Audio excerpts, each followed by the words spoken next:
Bien, bienvenidos entonces a otra nueva sesión de nuestra clase de macroeconomía. Y el día de hoy vamos a ver como tema nuevo capital, inversión y ahorro, ¿no? Nuestro objetivo va a ser poder describir el crecimiento y las fluctuaciones de la inversión y el acervo del capital, las tasas de interés, etcétera. Y platicaremos cómo se toman las decisiones de inversión y de ahorro, ¿no? Este es un tema también que es interesante y que, bueno, nos va a nos pega pues en cuanto a cuando nosotros trabajamos en una empresa y hacemos evaluación a lo mejor de las empresas o de los proyectos, ¿ok? Bien, vamos a empezar entonces con los primeros términos de capital e interés. El PIB potencial de una economía depende del monto de los recursos productivos con los que se cuenta. Recuerden que el PIB potencial es aquel a lo que nosotros estamos o nosotros podríamos crecer tanto, ¿sí? La diferencia contra el PIB real es realmente lo que estás haciendo. Sin embargo, el PIB potencial, recuerden que es este en el que yo puedo alcanzar este crecimiento económico si hiciera uso de todos mis recursos, si hiciera uso de todo mi dinero, si hiciera uso de todos mis trabajadores o de cualquier recurso que yo tuviera, ¿no? Entonces, ese es mi PIB potencial. Y el PIB potencial va a depender del monto de los recursos que yo tenga, ¿sí? Si yo tengo pocos recursos económicos, pues mi PIB potencial seguramente no va a ser tan grande como si yo tuviera más recursos, ¿no? Uno de estos recursos es el acervo de capital y quiero decir el dinero como tal. Es la cantidad total de planta, de equipo, de construcciones e inventarios con los que cuenta una economía, ¿sí? No solamente las personas, sino también la maquinaria que yo tengo, la tierra productiva, ¿no? O los inventarios que yo ya tengo dentro de mi empresa, pues cuentan también como mi acervo de capital, ¿no? En general, todo lo que yo considero como parte de mi capital en en un balance contable, pues es lo que con lo que yo cuento para poder crecer mi empresa, ¿no? O poder hacer crecer mi economía. En una economía incluye no solo el capital de las empresas, o sea, no solamente lo que las empresas tienen como maquinaria o como tierra o como inventarios, también los inventarios cuentan o los vamos a meter como parte del acervo de capital.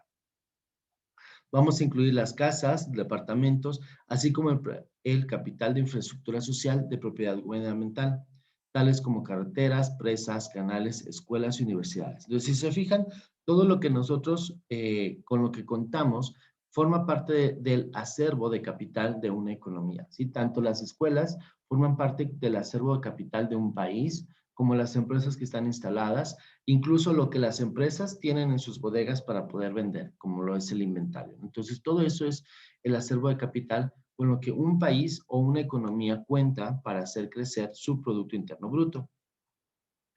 El tamaño del acervo del capital es una consecuencia de nuestras decisiones de inversión. O sea, qué es lo que nosotros hemos decidido sí invertir y qué es a lo que nosotros hemos renunciado a invertir. Entonces, al final, todo lo que sí hemos invertido es el tamaño del acervo de capital.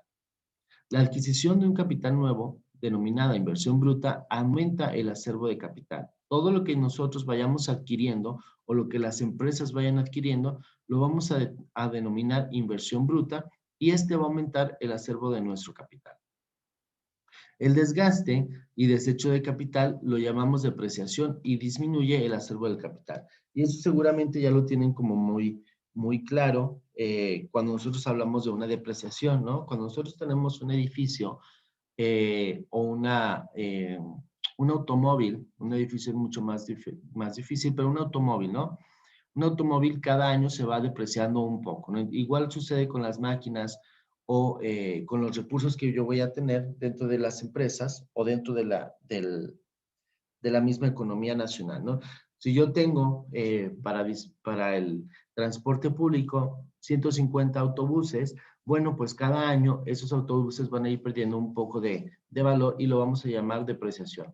Al contrario, que si yo empiezo a aumentar mi flotilla, pues voy a tener también una inversión bruta y voy a aumentar mi acervo de capital, ¿sí? El acervo de capital cambia con el monto de la inversión neta, que es igual a la inversión bruta menos la depreciación. Entonces ya tenemos tres conceptos aquí. La inversión bruta, que es cuando yo adquiero los bienes, ¿sí? Vamos a decir un autobús, y entonces yo tengo una inversión bruta de un autobús, menos la depreciación, que es el desgaste que el autobús va a tener, y entonces yo voy a tener mi inversión neta, ¿no? Que es tal cual. El acervo de capital cambia con el monto de la inversión neta, que es la inversión bruta, cuánto es lo que yo he invertido, menos el desgaste de lo que yo he utilizado pues en este caso, este automóvil o este autobús, y eso me va a dar la inversión neta. La inversión, al igual que el acervo de capital, incluye componentes privados y gubernamentales. ¿Se acuerdan que ya veíamos cuando nosotros hacíamos el cálculo del Producto Interno Bruto, nosotros decíamos, bueno, todo el consumo, toda la inversión, los gastos gubernamentales, pues es igual, ¿no? O sea, vamos a incluir todo lo que es privado y todo lo que los gobiernos han adquirido durante este periodo, ¿no? Entonces, tanto lo que las empresas privadas como el gobierno adquiere, pues va a ser parte de nuestro acervo de capital. La inversión privada es la inversión de las empresas más la compra de casas nuevas y aumento de los inventarios. Tal cual está muy fácil. Inversión privada, todo aquello que no forma parte del gobierno. Y la inversión pública son las compras gubernamentales que crea capital de infraestructura social, que crea capital para una nueva escuela, que crea capital para una carretera, para un hospital, etcétera. Todo lo que venga con la infraestructura social, pues lo vamos a meter como en la inversión pública. El rendimiento de capital es la tasa de interés real, ¿sí? Si yo pongo, por ejemplo, a trabajar mi dinero, ¿sí? En algún fondo de inversión, bueno, pues ese es mi rendimiento y mi tasa de interés real. Es igual a la tasa de interés nominal ajustada por la inflación, ¿sí? Si, por ejemplo, a mí me van a dar un 5% de interés y la inflación es del 3%, pues al final yo estaré solamente obteniendo como rendimiento un 2%, ¿no? La tasa de interés nominal es el rendimiento del capital en porcentaje sin descontar el efecto de la inflación. Okay, entonces aquí ya tenemos otros conceptos. Tenemos tasa de interés real, tasa de interés nominal y la inflación que ya lo hemos revisado antes, ¿no? Entonces, mm, la tasa que me promete el banco como tal va a ser mi tasa de interés nominal. Lo que me promete el banco que me va a dar es mi tasa de interés nominal. Cuando a esta tasa de interés prometida yo le quito la inflación, el precio que ha subido, el porcentaje que ha subido todos los artículos de consumo, entonces me va a dar mi tasa de interés real, ¿no? Entonces, una tasa de interés real es la tasa que me promete el banco menos la tasa de inflación. La tasa de interés real es aproximadamente igual a la tasa de interés nominal menos la de inflación, claro que ya decíamos. ¿Y cómo lo vamos a determinar? Lo vamos a sacar de esta manera. Esta es nuestra fórmula para sacar nuestra tasa de interés real, que será la tasa de interés nominal menos la tasa de inflación, ¿sí? Ya todo esto lo voy a dividir entre 1 más la tasa de inflación y lo voy a multiplicar por 100. Entonces, esa es nuestra fórmula. Hay que anotarla en algún lado o nos esperamos a tener ya la presentación. ¿Okay? Me voy a regresar un poquito para que podamos tomar nota de la fórmula. Entonces, como vemos en la fórmula, la tasa de interés nominal, que sería la que me promete el banco, menos la tasa de inflación, que sería el crecimiento de los precios de los bienes de consumo, ¿sí? Los voy a restar, 5 menos 3, entre 1 más 3, que sería la tasa de inflación. Es un ejemplo que burdo que estábamos poniendo, ¿no? Y a ello lo vamos a multiplicar por 100, para hacerlo en porcentaje. En la economía mundial hay miles de tasas de interés diferentes. Por lo general, la tasa de interés real a la cual los compradores de casas y las empresas pequeñas pueden pedir un préstamo o pedir prestado es mayor a la tasa de interés a la que pueden pedir prestada las grandes corporaciones. ¿Y qué es esto? ¿No? Vamos a ponerlo de esta manera. Ok, tú eres una persona. Aquí estás. Entonces, las personas necesitan dinero para un préstamo. Vamos a decir que quieres comprar una casa. ¿Sí? Entonces está el banco de este lado, ¿no? Banco. Entonces tú vas al banco y el banco te presta dinero, y te presta los recursos para que tú puedas comprar tu casa. Ok, la tasa de interés que te va a prestar el banco por ese dinero, vamos a decir que va a ser del 10%. ¿Sí? ¿Qué quiere decir? Que por cada, que esta va a ser tu tasa de interés, y a lo mejor por cada 1,000 pesos perdón, por cada 100 pesos que tú le pidas, pues él te va a cobrar como intereses 10 pesos. ¿Ok? Sin embargo, si tú fueras una corporación, si tú fueras una empresa, y tú te acercas al banco, seguramente que el banco te va a decir, ok, para hacer crecer tu negocio, yo lo evalúo y digo, bueno, este restaurante tiene mucho potencial, pues entonces yo te voy a prestar por la misma cantidad de dinero, te lo voy a prestar al 7%. ¿Sí? Y entonces ahora, por cada 100 pesos, tú me vas a pagar adicionales otros 7 pesos. ¿Sí? Y entonces dice, por lo general, las tasas de interés reales a las cuales los compradores de casas y empresas pequeñas pueden pedir prestado es mayor a la tasa de interés a la que las grandes corporaciones pueden hacerlo. ¿Sí? ¿Por qué? Porque los bancos o la institución que va a prestar el dinero tiene mucho más riesgo de que no le pagues si soy una persona, digamos, una persona cualquiera que no tiene mucho respaldo, ¿vale? ¿No? Sin embargo, el banco puede darle preferencia con una tasa, digamos, preferencial de menor costo del 7% a una empresa, porque yo sé que si la empresa quiebra, yo puedo ir sobre sus activos y cobrar sobre ello. ¿Sí? Entonces, digamos, tengo más garantías a la hora que yo le presto a una empresa que a la hora que le presto a una persona como yo, ¿no? Que no tenemos nada. Entonces, será mayor la tasa de interés a la cual las personas adquieren sus préstamos en un banco contra las grandes corporaciones en un banco. ¿Sí? Bien. De igual manera, las grandes corporaciones pagan una tasa de interés más alta de la que pagan los gobiernos de sus respectivos países. ¿Ok? Y aquí vamos a tener ahora un país. ¿Sí? Recuerden que aquí está el banco.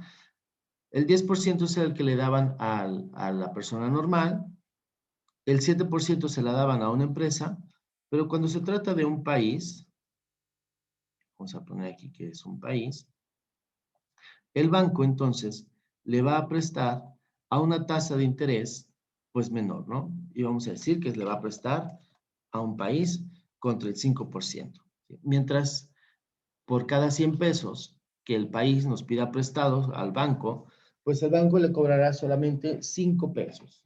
¿Sí? 5 pesos adicionales del préstamo que le hago. Entonces, si se fijan, es como una cadenita. A los que más les va a cobrar es a las personas normales, después les va a cobrar un poco menos a las empresas grandes y finalmente un poco menos a los gobiernos. ¿Por qué? Porque incluso los gobiernos tienen, o yo le puedo cobrar mucho más fácil a un gobierno que a una empresa y mucho más fácil a una empresa que a una persona normal. ¿Sí? Entonces, así es como van las tasas de interés. Sin embargo, en el interior de una economía, todas las tasas de interés real tienden a subir y bajar juntas. ¿Qué es esto? Que si voy a subir o si las tasas de interés suben, pues van a subir en todos los niveles. ¿Ok? Si sube, si yo le voy a cobrar más a la persona esta y ahora le voy a cobrar un 15%, pues seguramente a las empresas le voy a estar cobrando ya el 10% y a los países a lo mejor les estaré cobrando ya un 8%, ¿no? En lugar de un 5%. Es como un efecto dominó. A todos nos va a afectar. Igual, si la tasa de interés baja para las personas, pues bajará también para las empresas y bajará a su vez también a los gobiernos o a los países. ¿Okay? ¿Dudas hasta aquí?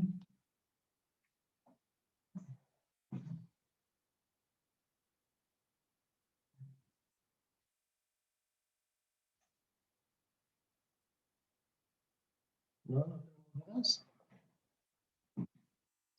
Bien, sigamos pues. Las decisiones de inversión. La inversión en una economía consiste en inversión pública. En las decisiones de inversiones de las empresas influyen los siguientes aspectos, ¿sí? Las tasas de beneficio esperada y la tasa de interés real. ¿Qué es esto? Cuando yo voy a hacer una inversión, en una economía, yo necesito hacer una inversión, yo tengo que tener en cuenta dos situaciones. La tasa de beneficio esperada y la tasa de interés real. ¿Qué es esto? ¿A qué nos suena cada uno de ellos? La tasa de beneficio esperada. ¿Qué es lo que te suena a esto?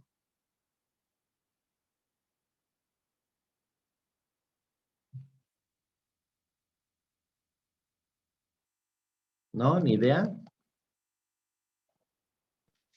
Es como una tasa que prevé, Es como una tasa que, ¿qué, perdón? que espera. Es una tasa que tienen Ajá. planeada ob- que tienen planeado obtener. Muy bien, exactamente es eso. Es una tasa que tienes planeada obtener, ¿no? Vamos a decir, eh, tú te quieres hacer rico con picafresas, ¿no? Bien, pues entonces dices, bueno, a la hora que yo voy a comprar 1000 picafresas, mi inversión va a ser, voy a inventar, ¿no? De 500 pesos, 50 céntimos cada una de las picafresas. Si yo las vendo en 1 peso, entonces obtendré al final 1000 pesos por las 1000 picafresas. ¿Ok? Entonces, mi tasa de beneficio esperada, pues serán otros 500 pesos. ¿Ok? Esa es tu tasa de beneficio esperada. ¿Ok? Lo voy a poner ahora más real.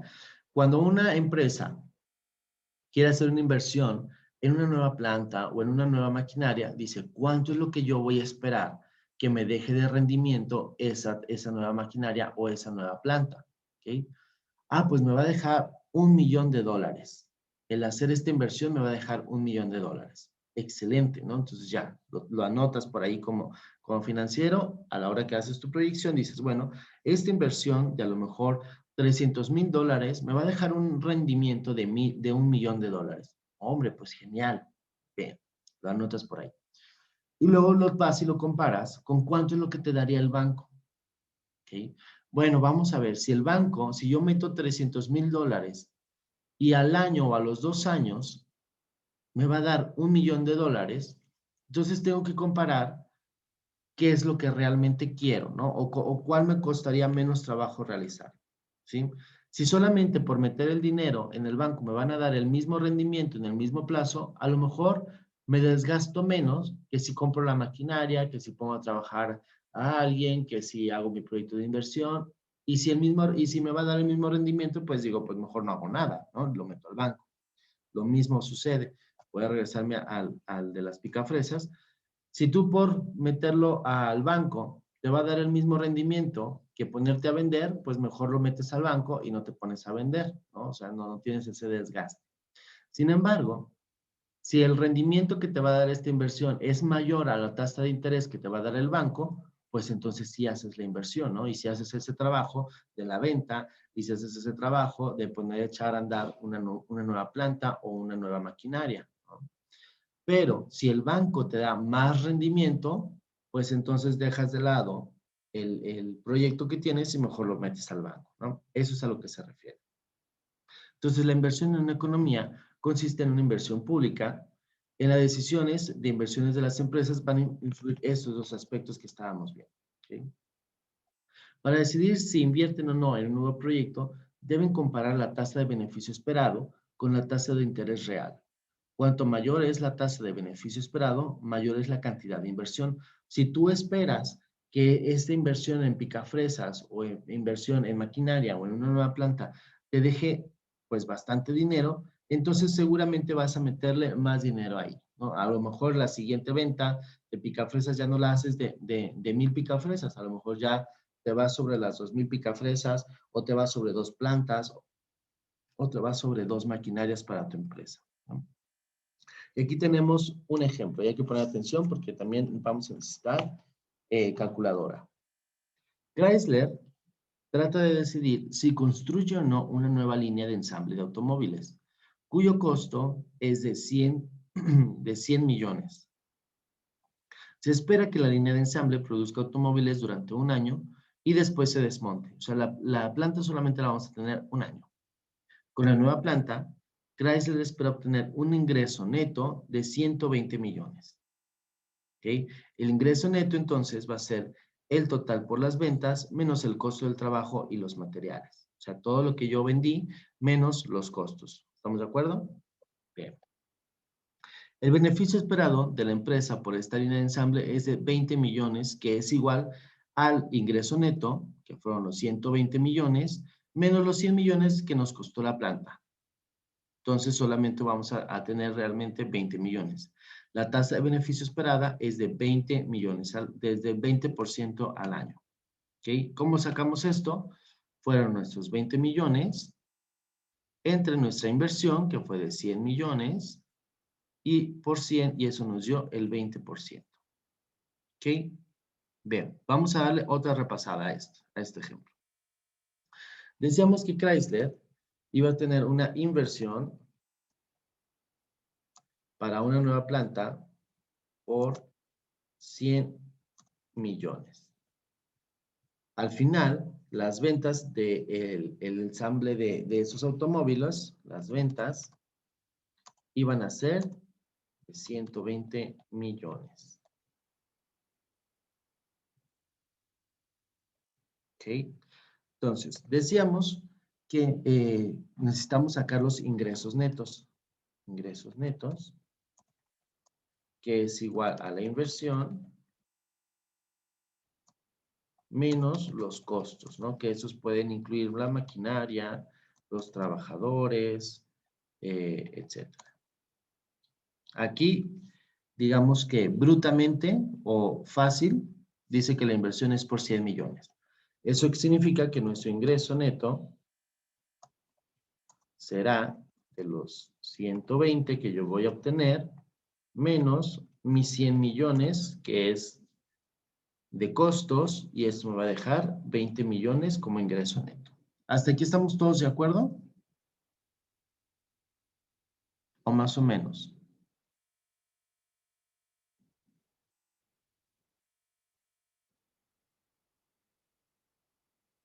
¿Sí o más o menos? Sí, todo bien. ¿Todo bien? Muy bien, perfecto. Entonces, yo tengo mi ingreso neto de 20 millones, aquí lo tengo, que es este que sacamos, y entonces mi tasa de beneficio esperada la voy a sacar de la siguiente manera, ¿sí? Mis 20 millones, tasa de beneficio esperada. Tasa de beneficio esperada va a ser a lo que me quedó, ¿sí? Que son los 20 millones, entre el total de mi inversión, que fue de 100 millones. Y esto me va a dar como resultado 0.2. ¿Okay? Ahora lo voy a multiplicar por 100 para hacerlo en porcentaje. Y me va a dar igual al 20%. ¿Ok? Entonces, mi tasa de beneficio esperada fue mis ingresos netos, que fueron de 20 millones, entre el total de mi inversión por 100, y es de 20%. ¿Sí? Mi tasa de beneficio esperada es del 20%. Eso es lo que yo espero que mi inversión me deje. ¿Ok? Ahora, ¿qué pasa si yo te digo que el banco en el mismo tiempo te da el 30%? ¿Qué es lo que tú harías?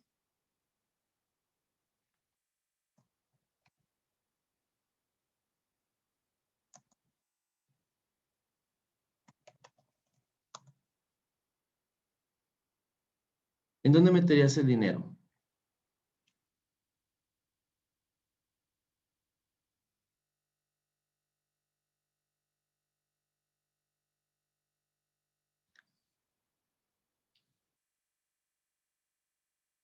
La tasa de beneficio esperada por este proyecto es del 20%. ¿Ok? Esto es lo que tú vas a ganar si tú realizas este proyecto durante un año. Si tú metes el dinero en el banco te va a dar el 30% de rendimiento. ¿En dónde meterías el dinero? Esa es la pregunta. ¿En En el el proyecto banco. o en el banco? Exactamente, en el banco. ¿Por qué? Porque te está dando durante el mismo tiempo un mayor rendimiento. Sin embargo, ¿qué pasa si el banco te da el 15% de rendimiento? ¿en dónde meterías el dinero? ¿En el banco o en el proyecto? En el proyecto. Exactamente, muy bien. Entonces, la tasa de beneficio esperada para un proyecto de inversión nos va a ayudar para poderla comparar con el rendimiento que nos está dando el banco y poder determinar si es un buen proyecto o si no nos conviene el proyecto. ¿Ok? Bien. La tasa de beneficio esperada. En la tasa de beneficio esperada tenemos 3 factores importantes que lo van a afectar. Uno va a ser la fase del ciclo económico, que si recuerdan las fases del ciclo económico era la recesión y la expansión, el progreso tecnológico, qué tanto está avanzando la tecnología que me pueda ser redituable, porque a lo mejor el proyecto que yo estoy armando ahorita es atractivo, sin embargo, en 6 meses sale nueva tecnología y ya va a ser más costoso, ¿no? Entonces, ese es otro factor importante que nos puede afectar. Y los impuestos. Para mi proyecto, ¿cuántos son los impuestos que yo voy a estar generando que me van a estar mermando mi ganancia? ¿Okay? Entonces, son los tres factores que nos van a afectar nuestra tasa de beneficio esperada. ¿Okay? Son 8:46. Vamos dando un break y nos vemos, ¿les parece? Acá de regreso a las 9. ¿A las 9 qué? ¿Cuánto tiempo dura nuestro break? ¿9:10? ¿9:15? No me acuerdo. A las 9:10. ¿A las 9:10? Vale. Entonces, ¿les parece bien si nos vemos acá de regreso 9:10, 9:15?